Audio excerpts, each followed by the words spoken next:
ময়নাতদন্তের রিপোর্টে এটা পরিষ্কার যে হচ্ছে যে একটা নৃশংসভাবে তাকে অত্যাচার করা হয়েছিল। এটা শুধুমাত্র মানে যৌন লালসা থেকে হয়নি, তার সাথে অন্য কোনো রাগ রোষ তার প্রতি ছিল, না হলে এত নৃশংসভাবে তার আঘাত, শরীরটাকে ক্ষতবিক্ষত করা, ছিন্ন বিচ্ছিন্ন করা সম্ভব নয়।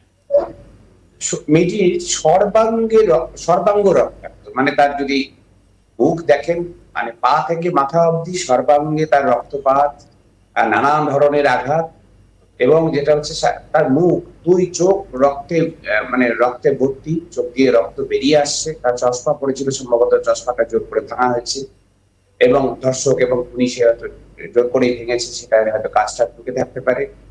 তার দুই গালে, দুই ঠোঁটে, নাকের বিভিন্ন জায়গায়, চোয়ালের নিচে, গলায়, কোথায় আঘাত করে, এবং হচ্ছে কাঁধের নিচে, হাঁটুতে, গোড়ালিতে, সমস্ত জায়গায়, আঙুলে, তার নখগুলো থেকে রক্ত বেরোচ্ছিল। হয়তো সেটা ধর্ষক হাত থেকে সে নিজে বাঁচার জন্য তাকে, যেটা খুব স্বাভাবিক প্রতিবর্ত ক্রিয়া, যে তাকে আঁচড়ে খামচে তাকে বাধা দেওয়ার চেষ্টা করছিল, তার হয়তো রক্ত লেগেছিল। সেটা নিশ্চয়ই টেস্ট হলে বোঝা যাবে, ল্যাবরেটরি টেস্ট হলে পরে বোঝা যাবে।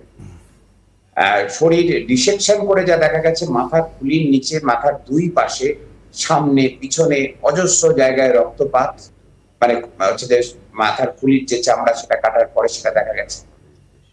এছাড়া তার গোপনাঙ্গে হচ্ছে যে প্রাইভেট পার্টস যেটা আমরা বলি, সেখানে হচ্ছে যে সেখানেও আঘাত, এবং হচ্ছে যে সেখানেও রক্তাক্ত। যখন পোস্টমর্টেম হয়েছে, মানে মৃত্যুর প্রায় 12 ঘন্টা পরে পোস্টমর্টেম হয়েছে, তখন সেখান থেকে মানে রক্ত গড়িয়ে পড়ছে, তার চিহ্ন পাওয়া গেছে। এবং যে নমুনাগুলি কালেক্ট করেছেন ফরেনসিক এক্সপার্টরা, যেগুলো ফরেনসিক ল্যাবরেটরিতে পরীক্ষার জন্য পরে পাঠানো হয়েছে, তার মধ্যে যেমন ঠোঁট থেকে সোয়াব নেওয়া হয়েছে, দুই নিপলস থেকে সোয়াব নেওয়া হয়েছে, অ্যানাল সোয়াব, ভ্যাজিনাল সোয়াব, তার সাথে জরির ভিতর থেকে যে সাদা তরলটি তারা পেয়েছেন, তার প্রায় 150 গ্রামেরও বেশি, 151 গ্রাম স্পেসিফিক এই যে ওজন। এখন এইটা মনে করা হচ্ছে যে, মানে এটা সাধারণত সিমেন্ট বলে লেখা হয় না, কারণ 151 গ্রাম। এখন বুঝতে পারছি না 151 গ্রাম কি করে হয়, কারণ অ্যাভারেজ হিউম্যান, ইন্ডিয়ান হিউম্যান, তার একবারে ইজাকুলেশনে মোটামুটি 5 গ্রাম করে, হচ্ছে 5-6 গ্রাম বেশি হলে হচ্ছে যে বীর্যক্ষরণ হয়।